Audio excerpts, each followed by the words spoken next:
Okay, I am back to where we left off. Let's go ahead and go here. Okay, so you can see governmental activities is anything that's kind of like your normal governmental operations. Business type is when you're charging a fee for a service the government provides, kind of like the city of Yuma does. When it comes to Parks and Rec, they provide a service, let's say swimming lessons, or you can even go to the city of Yuma's the trash and water. They provide a service, and they charge their customers a fee. Fiduciary is when they have the responsibility over something, but they don't own it. They just have the responsibility. Okay. So here are 1, 2, 3, 4, 5 different types of funds. You can read about those on your own. Proprietary is a business type activity. I mentioned 2 of those. I mentioned Parks and Recs, and I mentioned water and trash. Okay. Enterprise, again, business type activities. Internal service funds, that's like your motor pool, your print shops. Let's see, I'm looking to see if they have any others listed. Motor pool and off the top of my head, like the print shop, those are 2, I think, of the most used. Again, fiduciary is when somebody gives the government something to hold and be the custodian of it. However, they don't own it per se. They just have responsibility over it. And there's usually quite a bit of restrictions. So you can see here, pension, investment, private purpose, and custodial funds. So what's notable about each type of governmental fund? Well, the general fund, that's basically your day-to-day business activities for the government. That's where you're going to be looking at your human resources, your accounting. It's really kind of interesting because when I worked at WACOG, we had our payroll behaved separate than our regular accounting. And what we did there was we charged out the payroll cost 2 different grants based on number of employees that grant was using. Whereas in the accounting, it was focused in on what that accounting person was doing, not necessarily, the driver was the task at hand versus being the employees for payroll. Anyhow, just something to think about. And let's see, special revenue. Okay, they're special. So they're looking at restricted resources. If they're going to be assigned funds, they're going to have some type of restriction. Normally for debts, let's see, they can't be for debt service or capital projects, something else more specific. Okay, debt service, that's when we're paying off our loans. Capital projects, that's when we're developing our fixed assets. Permanent, they're new, they're a type of a trust fund. Not classified and counted as fiduciary because they are public rather than private purpose. They do benefit the citizens at large. Okay, enterprise and internal service.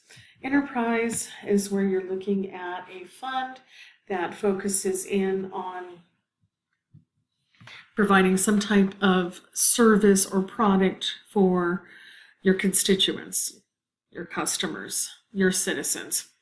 And so they have some great examples here. They got utilities, golf courses, hospitals, and so on. Our hospital, that's not an enterprise fund within the city of Yuma. I like saying motor pool and print shop because that's something we can think about easily here. Actually, oops, I'm sorry, that's inter-service funds. Again, I like Parks and Rec. and the utilities. Those ones are easy to think about. Okay, internal service fund. Here we go. Motor pool and the print shop. They don't really have any specific examples, but so basically what's happening here is that these are departments within the government that provide services or products to all the other different departments. And they have no revenue source. So they need to be able to take their cost and assign them to the other grants in order to get them reimbursed. That's basically what's happening there. Here is some tables, and you can see those right there. Not a big deal. You can look at them at your leisure. The fiduciary fund. So let's look at the different types. Okay, pension. That money does not belong to the government. They are merely holding it on behalf of the participants in that plan. Then they have investment trust funds and private purpose funds. I really want to focus in on that pension. Most government entities, I want to say, are moving away from the traditional type of pension plan, retirement plan. And it's because instead of it being a defined benefit, it's becoming more of a defined contribution type plan, meaning like a 401k. It's, in my opinion, I think having a defined contribution plan outweighs the risk associated with a defined benefit and eliminates a lot of the accounting needed for that type of pension plan. Okay, custodial, you can see right there.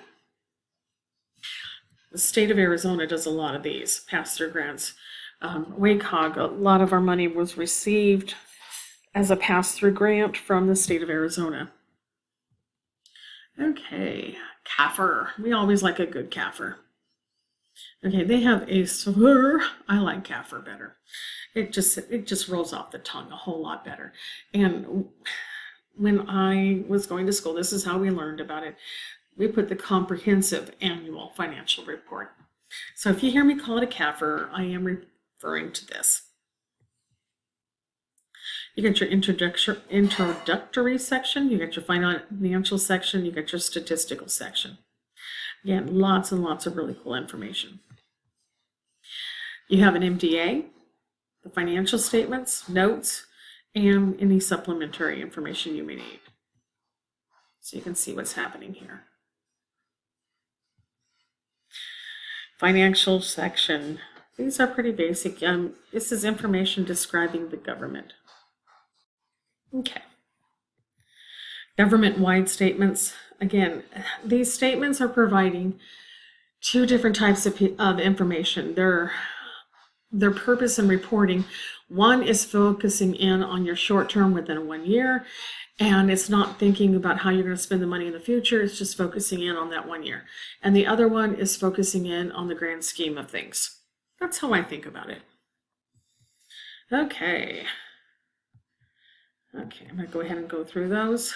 Again, they have some examples. Okay, fund statements. And then they have the proprietary and they have the fiduciary. And so this is basically what this is telling you is where you're going to be able to find those.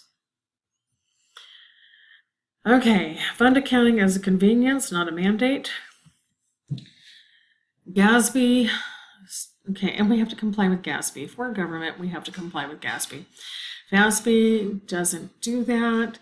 But again, remember, a not-for-profit, a nonprofit, is going to be focused in on a different purpose. Their main source of revenue is going to be grants. It's going to be donations from private people, private entities, or other not-for-profits. And they have a different responsibility to those users. Whereas the government, we are the owners of that government. And their purpose, their requirement, their need to give information to the users is totally different. So, just some thoughts there.